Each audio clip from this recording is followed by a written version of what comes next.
मित्रों, आज की कहानी बड़ी ही शिक्षाप्रद होने वाली है।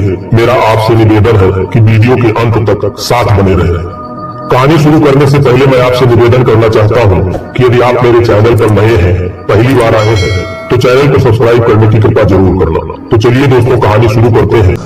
कभी कभी ऐसी बात लग जाती है कि आपको कई ग्रंथों के पढ़ने के बाद, कई गुरुजनों, कई सत्संग संतों के पास भी आपका वैराग्य जागृत नहीं होता, लेकिन कभी कभी किसी साधारण व्यक्ति की बात पर, किसी साधारण घटना पर भी आपका वैराग्य जागृत हो जाता है। एक बार एक दासी अपने राजमहल में सेवा कार्य कर रही थी।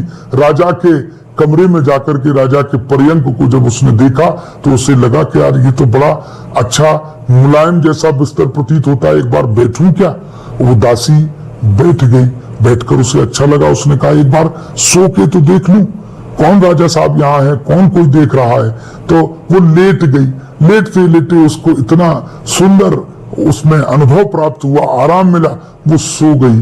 और ऐसी सो गई कि उसे पता ही नहीं चला। राजा आ गया राजमहल में और सीधे अपने कक्ष में आकर के देखा कि एक दासी उसके पर्यंक पर लेटी हुई है। राजा अत्यंत क्रोधित हुआ और जोर से चिल्ला करके कहा कि उठ दासी, तेरी इतनी हिम्मत कि हमारे पर्यंक पर तू विश्राम करे।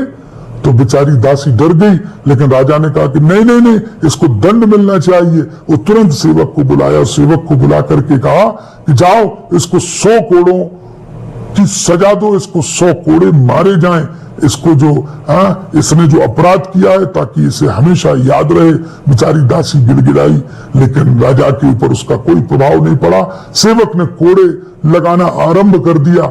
10 कोड़े, 11 कोड़े, 12 कोड़े, जैसे ही 13-14 कोड़े तक वो पहुंची, तुरंत जो दासी रो रही थी, चिल्ला रही थी, वो जोर जोर से हंसने लग गई। राजा ने कहा रुको रुको, ठहरो ठहरो, और दासी को बुला करके कहा कि तुम रो रही थी तब तो मुझे समझ में आ रहा था कि तुम्हें दर्द हो रहा, तुम अपमानित हो रही हो, लेकिन ये अचानक से हंसने क्यों लग गई। तो दासी ने मुस्कुरा करके कहा कि राजा साहब, आप तो सजा जारी कराओ हमारी, हम बात नहीं करेंगे इस विषय में। लेकिन दासी की बात सुनकर राजा को उत्कंठा हुई। उसने कहा नहीं नहीं, आप पूरी बात बताओ हमें।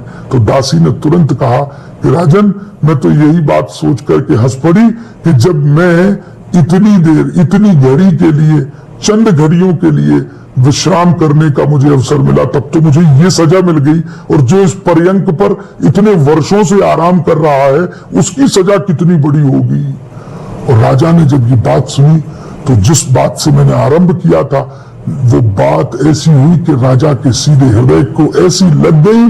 राजा ने उस दासी को प्रणाम किया और प्रणाम कर करके शाम को ही पूरा राजपाट अपने विश्वस्त परिवारीजन को समर्पित कर दूसरे दिन सुबह जंगल की राह ली। वैराग्य उत्पन्न हो गया।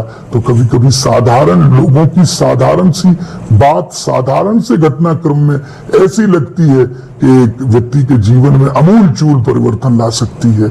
इसलिए साथियों, सदैव भगवान के भक्त बनकर के रहिए, और वह समय जाने कब भगवान आपके जीवन में ला देंगे कि आपको वैराग्य हो जाएगा। जय गुरुदेव, सादर, जय सिया राम।